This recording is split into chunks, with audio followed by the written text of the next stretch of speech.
All right, we back at it. Homegrown Radio, Real 92.3. Chuck Dizzle DJ Hed up in here, man. We are here. The South Bay is definitely represented right now. Hey, man, representing Torrance and a whole host of other cities. We got none other than David Sabastian up in here hanging out, man. What's going on, bro? Yes, sir. What's up?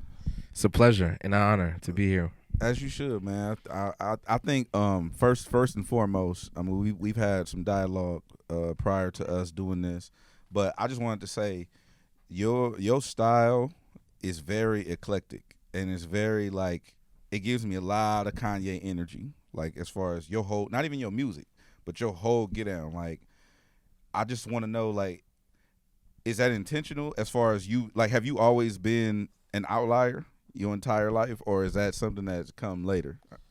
I think I've always been in tune with myself, right? In the sense that, you know, back when I was going to Carson, for instance, like I would be wearing a full-length fur coat, like my grandmama's full-length fur coat, and like I'd be painting on my shoes around the time Miss Skeen was out. Like I always expressed who I was visually. So yeah, it's not. This ain't created by a stylist. This is created by my own. Were you wearing the fur coat in July? Or I would. Niggas who know me around LA would tell you that back in the day, they would see me like at the clubs, like outside day clubs, with like a full like polar bear on. And when you got dressed that day, Yeah. what was like? Was there any like paraphernalia, or were you just like nah, I'm finna just? There's a couple ways we could go with this. First, comfort, style over comfort. All the time. See, I'm the other way. I'm comfort over style. Well, I've grown more into that. Like if you notice, I'm wearing all crushed velvet, so I didn't know what that was. I'm not a fashion bro. No, it's all crushed velvet, so it feels like I'm in a bag of lotion. Like I'm just in a bag of lotion. Yeah. I've never been in a bag of lotion. I've never been high enough to even know what that means. Like long story short, go home to your bed, right, and put a bunch of get 5 bottles of lotion and put it underneath your sheets, and then go in your sheets. That's how I feel right now. I'm not gonna do that. I'm extremely comfortable. Yeah. But back when I was like a little younger and shit, I used to just want to flex so bad. Like I think when you're an adolescent, you just want to flex. You know what I mean? So I'd be like, I'm going to this party. I'm wearing the most expensive shit I got. I'm wearing 3 jackets. Fuck that, it's 90 degrees outside. Wear the denim, the polar bear, and the mink. And every chain I own. Facts. But did that come from like over time? Like you developed that style, or was that something that was always in you? It was innate. Gotcha. It was innate, you know? Now, one thing I do like about your music, man, shouts out to the project you got, We Are God. Thank you. You do a good job as far as introducing yourself and giving your life story in every single song. It feels like with most artists, they'll take 2 or 3 minutes. You'll make sure that everything is in that particular song. Like I know a lot about you without even meeting you. You know what I'm saying? I know your mom's got menopause. I know every single school you went to. I know you know about your mom's ovaries. Right. We know about your mom's ovaries, bro. But I'm saying it's that detailed, and it may be a little personal, but it's detailed enough and it feels like you're giving everything that you possibly can in a particular track, and it seems like it's intentional. Yeah, it is. One is the way I've always looked at my music is 10,000 years from now, when humanity ceased to exist, right? If an extraterrestrial ancient race came down to Earth, right, and the only thing they found was my album, what would they learn about me? What would they learn about society at large? What would they learn about the culture of the time period? So, and another thing is my mentor from a lyrical standpoint, his name is Dwight, he always told me, you can't afford to waste one bar. Every single bar has to be poignant. You know, it all has to mean something. So, you know, my experience is we are God, right?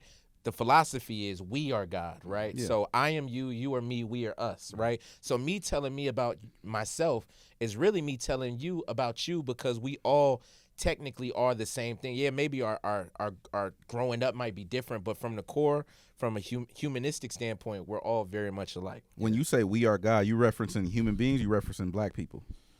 I'm referencing I'm referencing the collective consciousness, this Wi-Fi network that we call the universe. You know, so everything and everybody. Everybody matter. This sofa, everything is inside the mind of God. We are all God. Got you. Do you think that? So okay, and he said a good thing. Hold on, real quick. I just want to say something because people ask me this question a lot, right? So if you look at the logo of We Are God, the G is lowercase, and people say, why is it lowercase? Why isn't it capitalized? And let's say there is this creation called God, this omnipotent being that created everything. Do you believe that he would be so egoic to say, if you say my name, make sure it's a capital? I think that's some human shit that we created to put ego into God. Do you? I don't think God sees color, gender, genre. I think it's all encompassing. You know? I agree with you, but I believe God is a woman. And Based on all of the shit that I've been taught through my whole life, based in Christianity, based on Catholicism, etc., it points to a woman. You know, worship me, tell everybody about me. You know, like You going somewhere else with it. I'm just saying. I just and also God is, you know, has emotions, and like, you know, I just feel like God will be a woman. That's my own personal. I know that ain't got nothing to do with you, but that's my own personal. Well, take I on would it. say the closest thing to God in a physical form would probably be a woman. Exactly. A woman can create her life. can create life, Yeah. and all that stuff. So I see where you're going. Yeah. With that. What he brought up though is a good point about you telling everybody about yourself, right? Mhm. And I felt like when I was listening to your project too, I felt like, okay, I was getting to know you on a deeper level. Obviously, I didn't pick up on your mom's ovaries, but when I was getting to know you and listening to the music, I was like, damn, it seems like you have this overt and like energy to tell the world about yourself. Like it almost like it's almost like no one is listening to you, and you keep trying to tell us. Does that make sense? Or am I getting that right? The energy. It's like I keep trying to tell y'all this and that, like evil and like your mind and different things like that. Like you were saying before we got on, how to uplift your consciousness. Well, peep this. I've been who I've been for a very, very long time. This We Are God philosophy is something that I've been talking about for years, maybe a decade at this point. The FEMA camps, the decalcified pineal glands before what you're drinking, all this shit is stuff I've been saying for years. I think the reason why people are just now catching on to it is because consciousness is at a point where we can accept it and understand it. But for a big part of my career, I was speaking fucking Chinese, you know. So Facts. so you know, so at this point, Tupac has this reference, right, where he was like, you know, a black man go to the White House, he's banging on the door. I don't want to bastardize his quote, but I'll just put it in my thing. So you say this, right, and they don't listen to you, and then you come back and you say it again, and they don't listen to you. By the 10th time, you like knocking, like, yo, let me motherfucking in, right? Yeah. So I think my aggression comes from me constantly trying to wake people up and constantly trying to be that light, and people kind of not understanding it. But now I think we're ready. Okay, so here's the bar that I was looking for. I think it's on Young Black Boy. Like the way your shit is set up, I don't know which is which, but I think it's on Young Black Boy. But you said you scared to go to hell, but you already there. Yeah. And then towards the end of the song, you kind of reveal like, I don't want to fuck it up, but the mind is fear is the devil. Fear is. So you fucking it up. The devil is your fears. The devil is your fears, and your mindset is hell. Okay, bet. When I was listening to that shit, I had to run it back a couple of times because it resonated with me, right? Because it's similar in the way that I think. Right. As far as like when you die, you go to this abstract place or whatever. Mm-hmm. Do you when you was putting that together, is that a message that you've been trying to get out there for a long time too? So, I believe that the biggest lie that we've been told is fear and evil. I think there's only one operating force on this planet, and that's love, right? And for the human ego needs some type of opposition. We need to create the devil figure in order for us to validate our existence. But the fear controls. Look at the state of the world that we live in, right? Look at the coronavirus, right? Wherever that came from, whoever manufactured it, what is it doing? It's propagating fear. When you can institutionalize fear within the world, what can you do? You can control us. You can be easily manipulated. Fear, I could go on and on, but yes, the devil is your fears and your mindset is hell. A lot of us are living in our own purgatory because we're being tormented by our own thoughts, our own inferiority complexes, our own I can't do this. I'm not good enough. I can't go here. I want to follow my dreams, but I got to go to school because of this. Like we're so like I feel so bad because there was a point in my time in life where I was that way, right? But I broke out of that shell, and I believe if everyone gets the tools, see, the fucked up thing is the way the system is created is to put us in this jail, right? So from school, raise your hand. Sit in line, stand in line. You can't do that. Don't draw on that wall. Don't do this. It's like it puts this box around who you are as a human. And before you know it, you grow up with all these you grow up with the fears of your parents. That's probably the first fear you got. You like see that on a daily basis. That's the first thing you see. Don't touch that stove. You're gonna burn. Don't jump off of that. Don't. That's crazy. You said I got a 3-year-old. Now I'm conscious of doing that. Yeah. And I say that too. I'll put limitations on him, but at the same time I'm like, shit, what is that really doing for him down the line? So I'm really intentional when that's going. I set my hand on fire maybe a year and a half ago because I wanted to control my mind. I wanted to, because that shit sound wild. I'm not gonna lie. That shit sound Let crazy. me on some Johnny Knoxville shit. Or Let him continue because I want to hear where you're going with it. Look, so pain, right, is perception from the brain. Right? It technically doesn't exist. It's just a perceived feeling that you assume you'll get due to what you've been taught. So fire is what? Hot. So if you touch fire, it's supposed to hurt you, right? But that's because you believe it. Nothing technically is real. We're all just a series of beliefs that we have believed, essentially. So I wanted to set my hand on fire and turn off that button in my brain that says this is supposed to hurt. The thing that started that is I seen a kid. I was over like my auntie's house or something, and the stove was on, right? And I seen him touching the stove and shit, and it wasn't hurting him, and it was hot.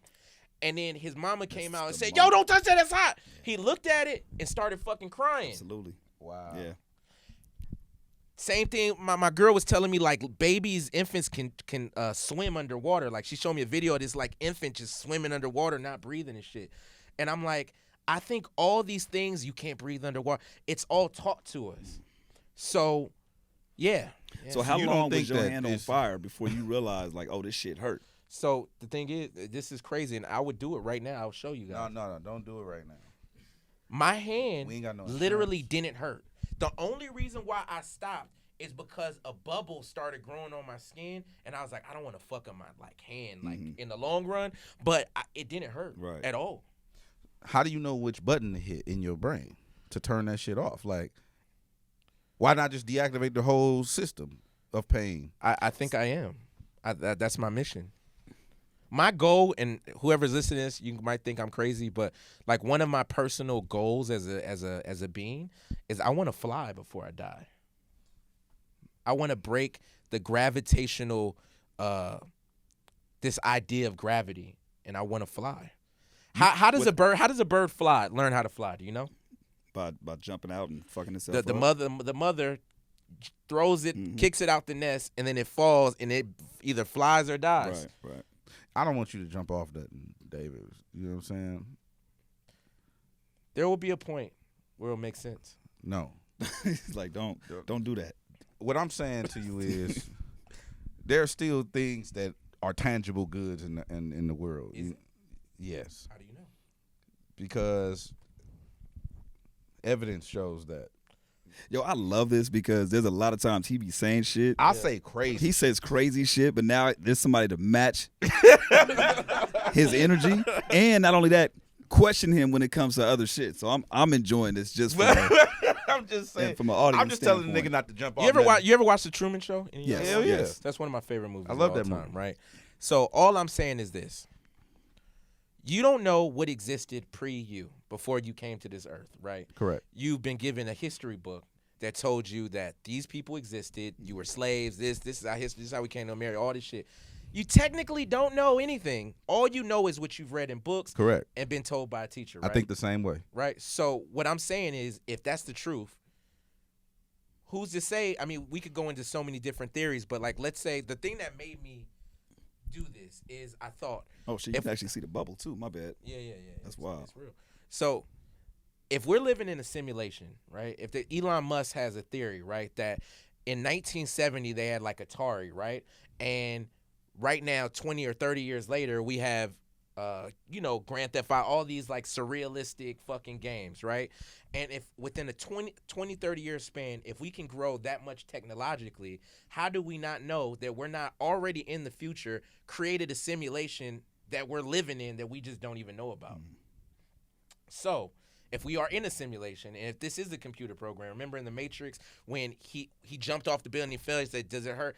His brain only perceives what he believes. So he only feels what he believes he feels. So I could go deeper down that rabbit hole, but I'm interested to know on your take on, because I remember I forgot I was listening to, you know who Shaka Bars is? Yeah, for sure. Okay, I was listening to Shaka Bars talk, and Shaka Bars was having a conversation based around how our ancestors would come over in the slave ships, and the reason why the Europeans, the white people, outlawed suicide was because our people didn't believe in death. They just believed in transference of consciousness. And then they created Christianity. And so what they would do is jump off the ship and die, so that way they wouldn't live the rest of their life in slavery and captivity, and then believe that they get reanimated into another species or another being later. Yeah. So the Europeans outlawed suicide, and that's what we have today. Yeah.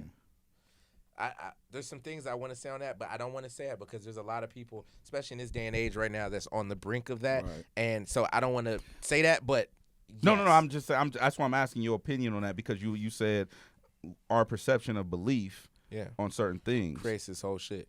So We Are God, this album is my gift to the world. It's every experience I've lived in, and it's every philosophy, every book I've ever read, from the Power of Intention to Outwitting the Devil to all of Napoleon Hill, Neville Goddard, all of these philosophies wrapped into a rap album. Because that's what I listen to when I'm at home. I'm not really listening to music. I'm listening to Neville Goddard. I'm listening to all of these idealists and philosophers. And then I thought to myself, I'm like, how can I give this information in a palatable way that niggas can listen to it, understand it, and resonate with it?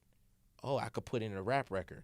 And I'm not on no offense, no Chance the Rapper love. Like, it's real shit. It's real fucking shit. Now, is there a responsibility that you feel that when you are putting this message out there, somebody that may not be on that same frequency, like you said, you were conscious a second ago to say, you know what, somebody that might be on the brink of this, I don't want to put that message out. Right. When it comes to putting your music out or these messages that you have, do you feel that responsibility to say, okay, damn, I should hold up, or let me repackage this a certain way? Or I might have 5 years ago. Now, no. The world is on the brink of revolution, right? There's so many things. Climate change, global warming, fucking the whole political money, the current, everything is so fucked that we need this message now.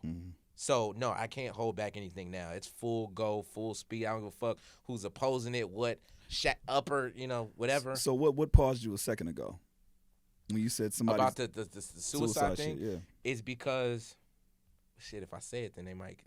The thing is suicide. They jumped off the boats because they knew that they would be incarnated in something else, right? So if this is so religion has taught us if you kill yourself, you'll go to hell, right? So that's been instilled in us from the beginning. But if you knew that you could just game over and just start again, a lot of people would just be like, "Fuck this." Right. Yeah. So I don't want to put the message. I don't want to put the message out there. Unlimited continues. Yeah, unlimited continues. But there's a billion of us. This is happening. You ever watch Rick and Morty?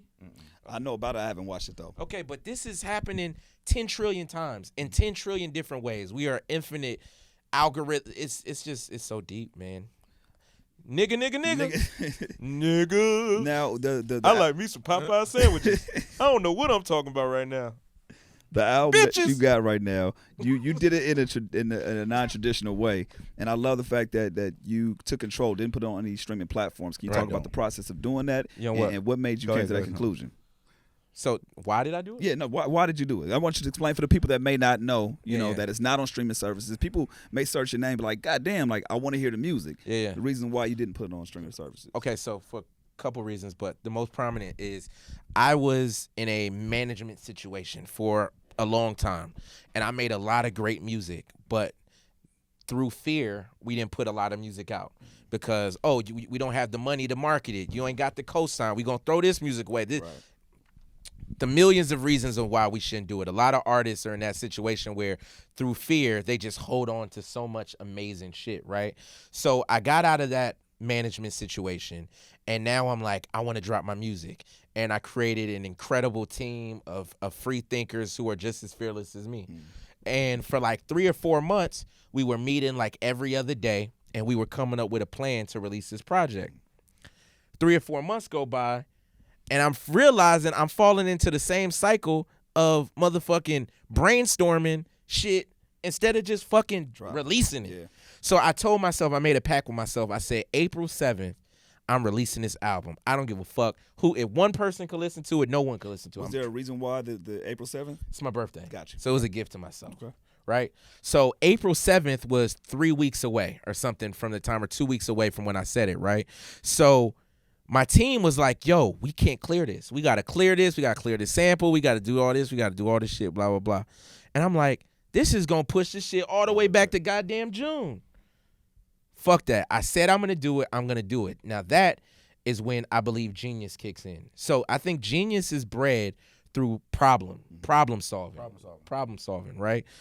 I had to sit down and I had to think, how can I release this without putting it on major platforms? I got a call from my guy, Adrian Miller. Any of you guys know Adrian Miller? I know him. He manages Mariba, used to manage Anderson .Paak. It's a great friend of mine. And he called me, he was like, Dave, this is just a jewel, but man, just go to the trunk with it. Just sell that shit. Now, I'm not about to sell shit out of a trunk, so I'm trying to think, what is the modern version of selling out of the trunk? Oh, I can website, put it on the website. I could sell it, get cash at blah, blah, blah, get my shit, blah, blah, blah. Now I'm making 100% off of my product, right? That's the modern version of selling out the trunk. It's just going straight to my platform. So this was when Corona first started, right? When, it was sensationalized. It was Asian motherfuckers dying on train stations and shit like that. So I couldn't go outside. We were on lockdown. So I was like, how am I going to create this promotional material with me by myself in my crib? I took my bed sheets off.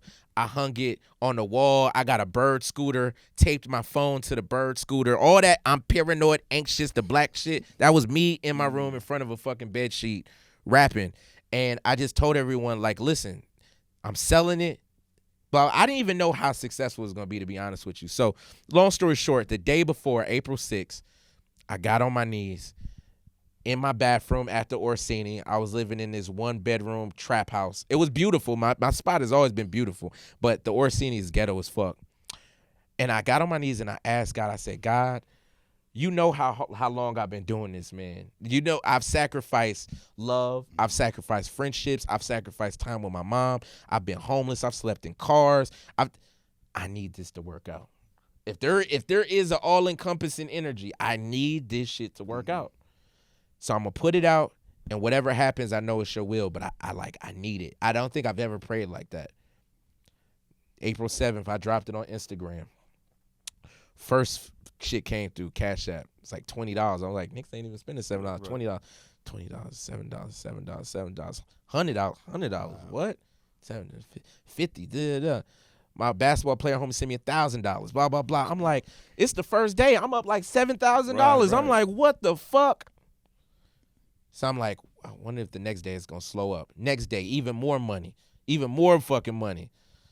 And then it just went, and I just made a lot of fucking money, man. And that put me in a position to negotiate a multi-million-dollar partnership with Warner and BPG and be in a position to have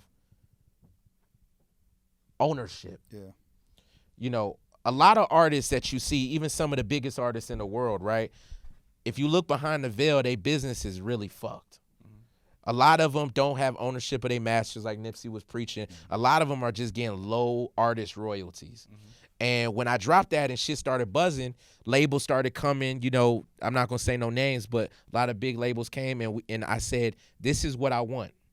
I was in negotiations with one major for like 2-3 months, and they gave me everything I wanted, right? Multi-million-dollar advance, everything I wanted, right? Ownership of masters they threw in, that was a hard thing. Wow. But the one thing they didn't give me is a marketing budget. And I said, why would y'all give me millions of dollars but not commit to some marketing? Right. Well, we've never done this deal, and why would we get? I'm like, fuck that. That means you don't have to. No. And then out of nowhere, my nigga Rodney Jerkins, super producer Rodney Jerkins, called me. I'll never forget. I was standing outside. He was like, yo, I'm with G. Roberson right now. And G. Roberson managed Ye, Drake, Nick, all them, whatever. And he's like, yo, I'm with Roberson. Roberson, like, hey, you know how he be talking. He be like, hey, what up, man? I know how to do that nigga voice so good. Anyway, so he's like, yo, I just told Rodney that I need like a prolific rapper who's kind of street but got style. Da, da, da, da. And he told me about you. And I was like, yo, I'm about to do a deal with blah, blah, blah. He's like, have you signed something? I said, nah. He said, yo, sign a paper that says you'll give me 2 weeks to sign you some, and I guarantee you I can get you a 10 times better deal, right? Wow. So 2 weeks, he said, right? This nigga came back in 3 hours with a deal quadruple the size. Get the fuck out of here. 3 hours. I'm talking about from like 1.5 to like 7 million difference. Let me get $20. Okay. Yo, let's cash out him $20. All right, bet. All right. It's for gas. Go ahead. So that's how a nigga who last year at this time was sleeping in his 1-room office, 10 by 10, musty ass couch, fucking grinding, to now, you know, God is good. You know what I mean? I'm about to get my mom a crib. I just dropped. First thing I did when I got money, I pulled out 20,000 cash, gave it to my mom. Wow. As you should. You know, like yeah. I like. People don't know, like, everything I do is for the community, man, like, for the world, for, like, people. Like, I don't want to be remembered as, like, the flyest nigga. I want to be remembered as, like, the nigga who gave a fuck about the world and, like, did something, had the heart to do something. Why is that so important for you, though? I mean, as far as getting that messaging across. I mean, like you said, you got the flashy, you want people to know certain things about you, but at the end of the day, you're all about the service and the giving, and we'll talk about the nonprofit as well. I think it was to be honest with you, I think some of the this ring, right? Mm-hmm. I grew up watching Pharrell, right? Mm-hmm. And he had the like 11 karat yellow diamond ring, and I always wanted it. Mm-hmm. I know it means nothing. Right. It's bullshit. Right. I don't give a fuck if my girl loses my jewelry all the time. If she lost this, I wouldn't give a shit. Worldly possession. My worldly possession. I know it doesn't mean nothing, but I still have fragmented programming where I still like to look nice and still be fly as fuck. But I know it doesn't mean anything on a grander level. And I match everything I buy with what I do in the community. Skid Row Fashion Week. You know, like, you know, I could get into that, but please, go ahead. Little promo right here. Get it. Skid Row Fashion Week is a brand that was concepted with me and my partner Rich to do community empowerment. So like you take Supreme, right? You take a lot of these big multi-million-dollar brands that grows $300-400 million a year, right? They do no community outreach. They get money from these young kids who will stand in line for fucking 4 days, but they have no programs implemented to give a direct fingerprint, right? So homelessness is something that's always been dear to my heart since I was a kid, because when I was living in Torrance, Carson area, there was the 110 freeway, and there was a whole community of homeless people living under there, and I would always see them every day, and I became like best friends with them. Like there was this dude named Papa. I don't know if he's passed away, but he was this Haitian older guy. He was like probably like 80 years old, and he was a drunk, but he was the funniest nigga ever. I would lead a studio and I play music. He'd be like, yo, you're going to be the biggest one day. Like, it was like I've always resonated with people who had nothing, you know, who've been forgotten. So I wanted to create a brand that can support those ideas, that can get people off their feet, that can give people jobs, that can create sustainable living, that can create rehabilitative programs. Like, you know, that's just something that's dear to my heart. So. And that's smart because, I mean, when you hear Skid Row, you hear the word, you think about downtown LA, you think about, you know, the bottom of the bottom. So it's dope that you're saying you want to be the voice for that community. For sure. Yeah. For sure. And all the Skid Rows like it. Yeah. I want to jump, because I know we got to wrap up, but I want to jump into the video viewing. And why the direction to go with the jail thing. I saw the thing online where, you know, you got abused by the police, and so your passion is definitely in the community, right? Yeah. But then what prompted the pivot into getting into the social justice aspect of it? Just being black, right? Being a black man. But I mean, has everything that transpired over this past year inspired? No, I've been. man, I've been on my activism tip since I could remember, you know, like. Because I know people will probably try to put that jacket on you, like, oh, you just started when everybody else with the George Floyd. And those only people are like you can look through my history. You know what I mean? Like, you can see the wheat paste campaigns I've done and the social. I used to have, well, I mean, it's still a philosophy now, but I had a collective called Anti-Society where I had thousands of kids all over the fucking world starting chapters in Philly and LA and just on some super conscious, fuck the government, fuck, like, I've been on that wave, you know. But like I said, just being a black man, growing up, seeing how they treat my cousins or my friends, or just how they treat niggas in general, you know, it's fucked up. So I'm really just, I don't consider myself anything. So I'm not going to say I'm an activist. I'm not going to say I'm a philanthropist. These are all big-ass words to say I give a fuck. That's it. Yo, I'll tell you something real quick. Just 6 years ago, I threw a skate contest called Project Give a Fuck. Mind you, I had no money at this time. No fucking money. But I went to every single brand that I knew, and I said, yo, I'm throwing a skate competition in the hood. I need y'all to give me some fucking product to give to these kids. I got like $20,000 worth of product, skateboards, shoes, backpacks. This contest, there was no winner. So there's no first, second, third place. Everybody wins. So I lined everybody up. It was like 100 kids. You remember this shit, right? 100, 200 kids.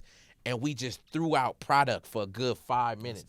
That's dope. Niggas was leaving with fucking hundreds of dollars worth. 424 on Fairfax donated 24 karat gold necklaces. We just throwing all types of shit out. And that's when I had no money.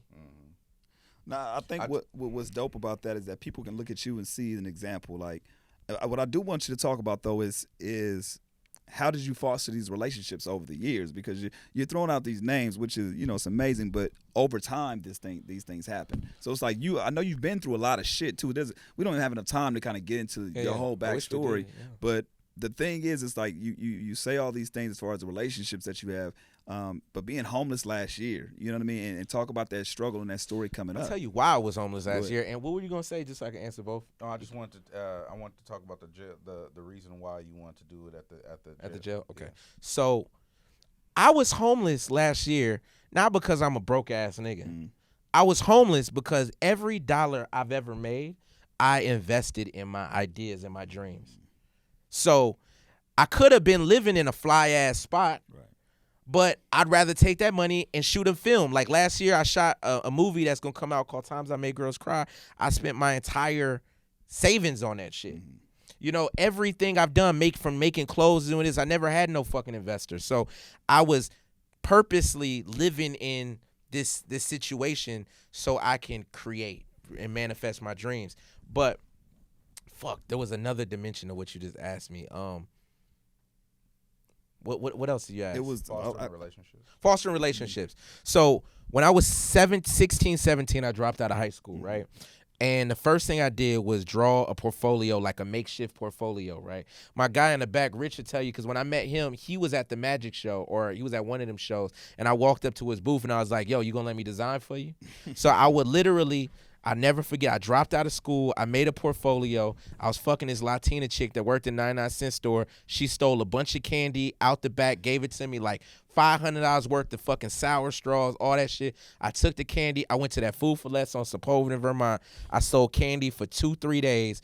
I got me a bus ticket to Vegas, and I went door to door to door to door to everybody. Yo, I'm a designer.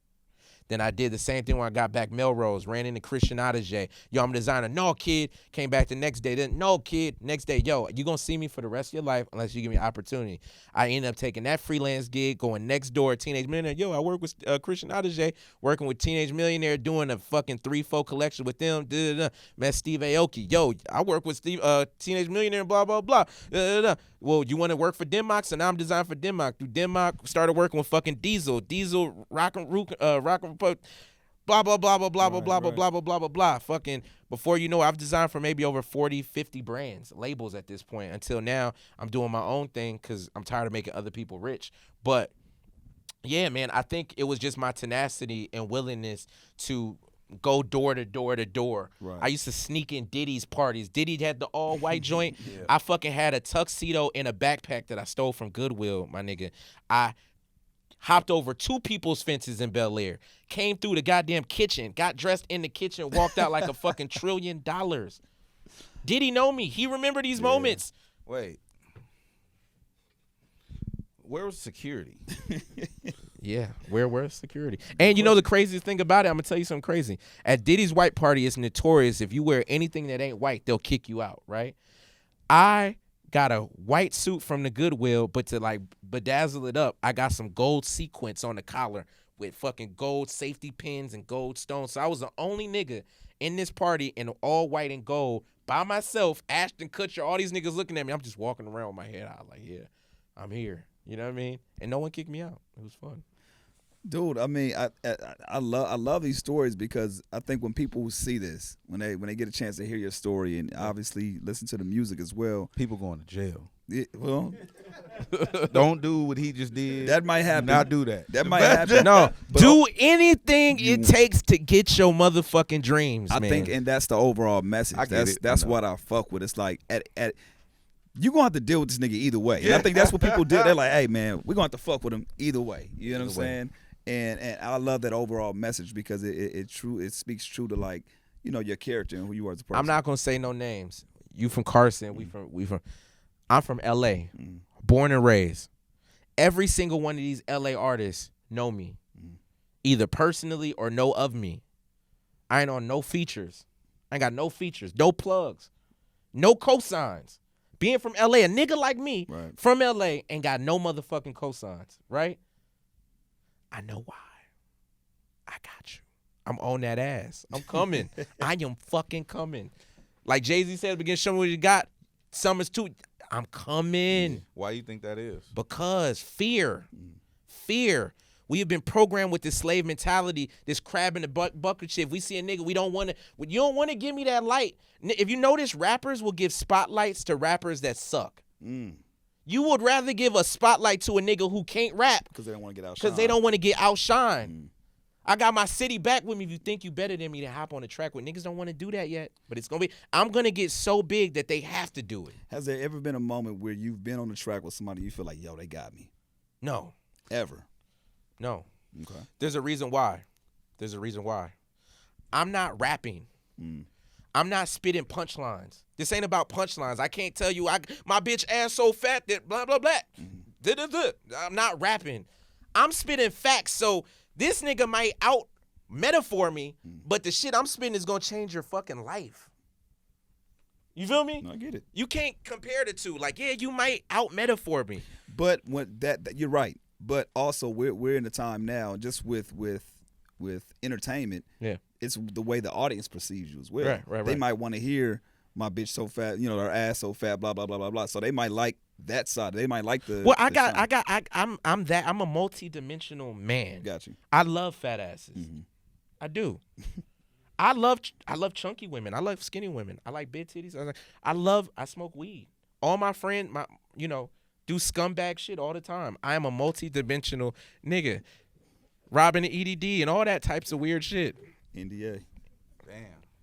But I also be on my prolific shit. I think it's the best of both worlds. Like, I'm not no preacher. I'm not about to get on change your life, blah blah blah. That's not, you gotta do it. I'm just saying. Now, when you get the comparisons, obviously people gonna look at this or they've seen it. They'll give you the comparisons, like you said, to the Yays or whatever the case may be. Right?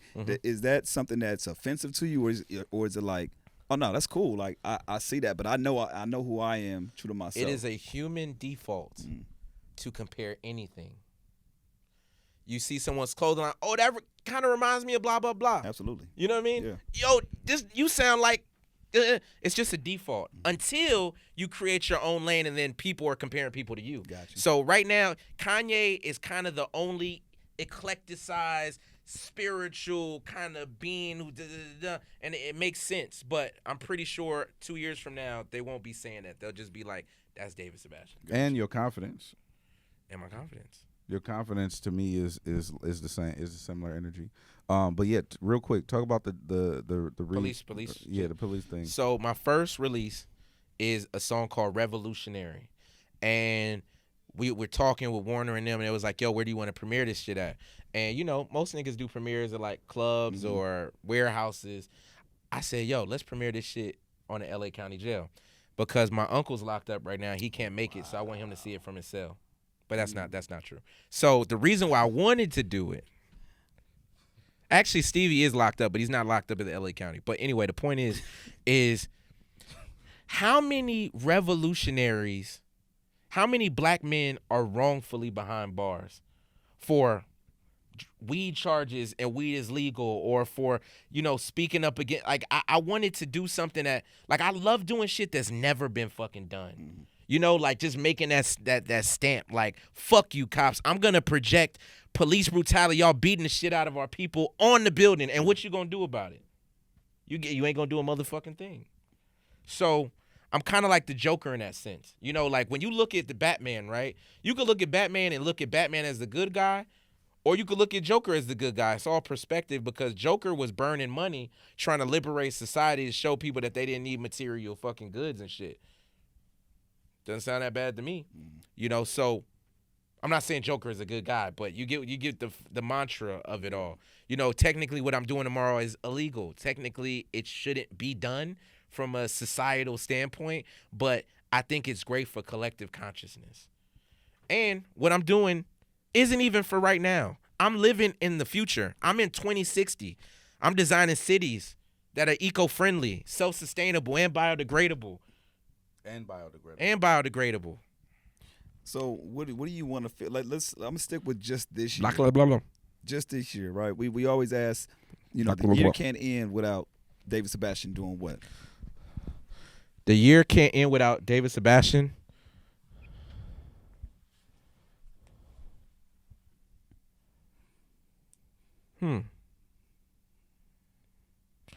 Let me go through my archives, because the year's already over. It already happened. What did I do? I don't want to date this. Oh shit, I did that. That's crazy. So I'm gonna do I did a live show New Year's 2021 on top of the Hollywood sign, and I had a helicopter drop me off on a D with a bunch of people on the thing, and I set off a bunch of fireworks. I ended up going to jail and paying a fee. It was, I think, it's $10,000, and I got a bunch of community service, but it was really dope. So that's what I did. This is okay. So really y'all ain't seen it yet. It's gonna happen going into 2022. It already right? happened. Yeah. All right. I fuck with that. I mean, some people look at it as and label crazy. I see somebody that's Wait. You just catching up. You ain't there yet. I just caught it. You ain't there yet. This is No, technically he is there yet. He just got there. You're there. I just arrived. I'm tardy. Hey man, is there anything that you want the people to know that I mean, there's a lot of things we can obviously discuss, but yeah, you know, I don't think interviews like this can really be. I don't see it being short. You know what I'm saying? Yeah. So is there anything that we haven't touched on that you want to make sure that you mention, and maybe we could save for the next time we talk? We definitely be a next time. I appreciate the conversation. Yeah. This is half of the reason why I even do music is for interviews, because, you know, like I said, I'm not rapping for like the accolades or to get girls or to headline clubs. I'm rapping to give information. Mm-hmm. So I really appreciate this. If I could say anything, it would just be that we are living in dark times, but they don't have to be dark for you. The world could be crumbling, but if you find inner peace, you can create peace outside of you. Google the burning monk. In the 70s, monks were setting themselves on fire in protest of the war. And he didn't scream, he didn't yell to be on fire, but to be one with yourself, right? So, you know, your baby daddy could be hitting on you. You could have just lost your job. There's so many probabilities of fucked up things that could be happening in your life. But center yourself and realize that you are the master and the God of your universe, and take control of it, and don't let anything affect you. So I agree. I love that, man. Yeah. That being said, David Sabastian, we are God, and everything else that's happening in 2027 and beyond, man. 2027 and beyond. You ain't there yet. We are. All right. It's Homegrown Radio. Chuck Dizzle, DJ Hed, Real 92.3. We'll catch y'all next time. Or already there. Are we there yet? I think we are. Think about it. Message.